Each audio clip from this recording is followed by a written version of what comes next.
Alhamdulillah wa kafa wa salamun ala ibadihi alladziina istafa. Amma ba'd. Fa'udzu billahi minasy syaithanir rajiim. Bismillahirrahmanirrahim. Fastabiqul khairat. Wa qala Rasulullah sallallahu alaihi wasallam, man amila bima alima warathahu Allah ta'ala ilma ma lam ya'lam atau kama qala alaihi salatu wassalam. Jamiah Islamiyah মহিলা মাদ্রাসা পুরা ঢাকা এর উদ্যোগে আজকের আয়োজিত অনুষ্ঠানে সম্মানিত সভাপতি প্রতিষ্ঠানের হযরতে আসসালাম ও আমার প্রাণপ্রিয় ছাত্র ছাত্রীদের অভিভাবক ও অভিভাবিকা মণ্ডলী ও প্রান্তীয় ছাত্র ছাত্রীরা, আমরা যারা শিক্ষার্থী তাদের শিক্ষার উন্নয়নের ব্যাপারে একটা কথা বলি। সেটা হল যে আমাদের শিক্ষার উন্নয়ন এবং শিক্ষার ক্ষেত্রে আমাদের তারাক্কি তখনই আসবে যখন আমাদের মাঝে প্রতিযোগিতা মনোভাব থাকবে। হযরত ইমাম বুখারী রাহিমাহুল্লাহ তাআলা তার কিতাবের মাঝে একটা বাব ও অধ্যায় তিনি এই শিরোনামে লিখেছেন, বাবুল ইফতাকে ফিল ইলম। হযরত মুহাদ্দিসিনে কেরাম বলেন, ইমাম বুখারী রাহিমাহুল্লাহ আলাইহি এই পরিচ্ছেদটি কায়েম করে তালেবে ইলমদেরকে ছাত্রদেরকে এই কথা বোঝানোর তার উদ্দেশ্য যে তোমরা যদি তোমাদের এই শিক্ষা জগতে, তোমরা যদি তোমার ইলমের অন্বেষণের জগতে তুমি সফল ও কামিয়াব হতে চাও, তাহলে প্রতিটি ছাত্রের মাঝে, প্রতিটি শিক্ষার্থীর মাঝে এই শিক্ষার ক্ষেত্রে পরস্পর প্রতিযোগিতা থাকা চাই। যখন শিক্ষার্থীদের মাঝে প্রতিযোগিতার মানসিকতা সৃষ্টি হবে, তখন তার পড়াশোনার ক্ষেত্রে সে উন্নতি লাভ করতে পারে। এই জন্য এরকম প্রতিযোগিতা দিয়ে শুধুমাত্র সাময়িক কিছু বিষয়বস্তু নয়, বরং সর্বক্ষেত্রে ক্লাসিক পড়া, একাডেমিক পড়া সহ সর্বক্ষেত্রে আমাদের শিক্ষা প্রতিষ্ঠানের মাঝে শিক্ষার্থীদের মাঝে প্রতিযোগিতার মানসিকতা পয়দা করা, প্রতিযোগিতা আমরা সৃষ্টি করার জন্য প্রতিষ্ঠানের কর্তৃপক্ষ থেকে মেহনত করা এবং কৌশল অবলম্বন করা একটা জরুরি বিষয়। সেই হিসাবে আমি আজকে বলবো, আমাদের এই জামিয়া ইসলামিয়া সম্মানিত মুহতামিম হযরত মাওলানা মুফতি তাওফিক সাহেব দামাত বারাকাতুহু এবং তার সাথে সংশ্লিষ্ট যারা আছেন প্রতিষ্ঠানের সাথে, আমরা আমাদের ছাত্রীদের মধ্যে কিভাবে তার একাডেমিক পড়া, ক্লাসিক পড়ার ক্ষেত্রে প্রতিযোগিতা আনতে পারি, এটার জন্য আমরা প্রাণপণ চেষ্টা করি। এবং এই ক্ষেত্রে যেমনিভাবে আমাদের প্রতিষ্ঠান কর্তৃপক্ষের মেহনতের দরকার আছে, শিক্ষার্থীদেরকে পড়াশোনার উন্নতির জন্য তাদের মাঝে প্রতিটা মানুষকে পয়দা করার চেষ্টা করা অনুরূপ হবে।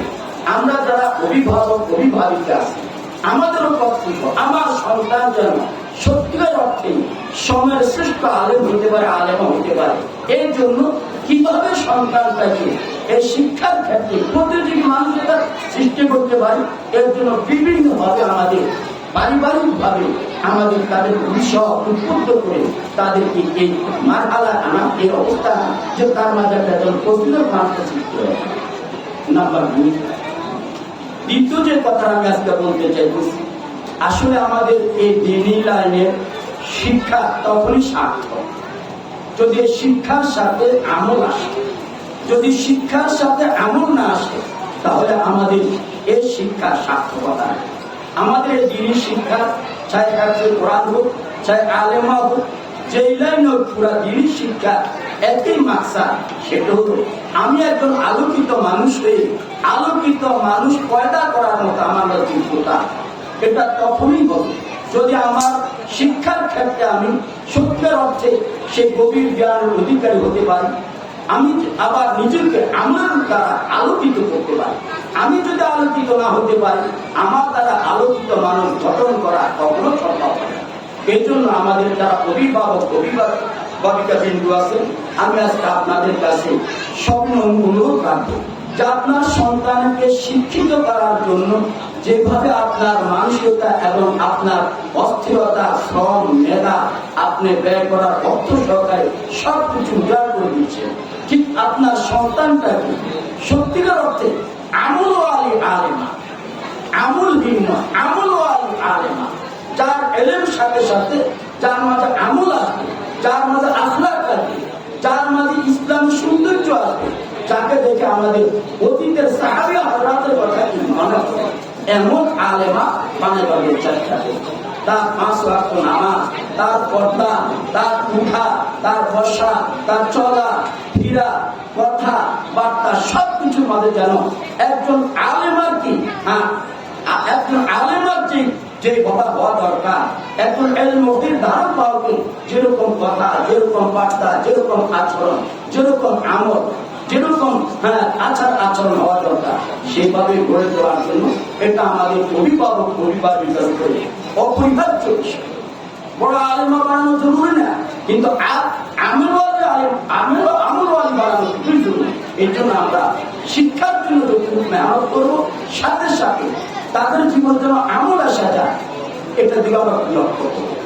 আর এর জন্য প্রয়োজন আমরা যারা ঘরের সদস্য আছি, আমরা যারা তাদের অভিভাবক পরিবেশ আছি, আমাদের মাঝে সেই দিনই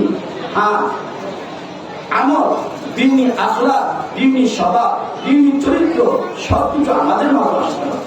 যখন আমাদের মাঝে দিনই মাহল পয়দা হবে, দিনই পরিবেশ পয়দা হবে, তখন ইনশাআল্লাহ ওই পরিবেশে আমাদের সন্তানগুলোকে গঠন করতেও কিভাবে সহজ হবে।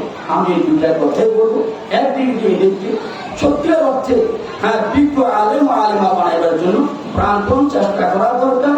আমাদের প্রতিষ্ঠান পরিচালকরা তাদেরও, আবার যারা মূল্যবোধ তাদেরও, সাথে সাথে এদেরকে এলেমের দিক থেকে, জ্ঞানের দিক থেকে উন্নত করার সাথে সাথে আমার দিক থেকে সত্যের অর্থে একজন কি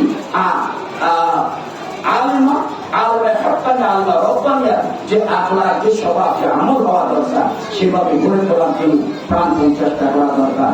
আল্লাহ তাআলা আমাদের প্রতিষ্ঠানের যারা দায়িত্বশীল, আমরা যারা অভিভাবক আছি, তাদেরকে আল্লাহ তাআলা তৌফিক দান করুন, সন্তানদেরকে ওইভাবে গড়ে তোলা যাদেরকে দেখে সমাজে আরো 10টা মানুষ হিদায়াত পাবে, যারা আগামী দিনে সন্তান, আগামী দিনে নারী সমাজের মাঝে সত্যের আদর্শ মা হিসাবে পরিচিতি লাভ করতে পারবে, যাদেরকে অনুসরণ করে এই এলমে দ্বীন, এলমে ওয়াহিদ প্রচার প্রসার আরো অধিক থেকে অধিকতর হবে।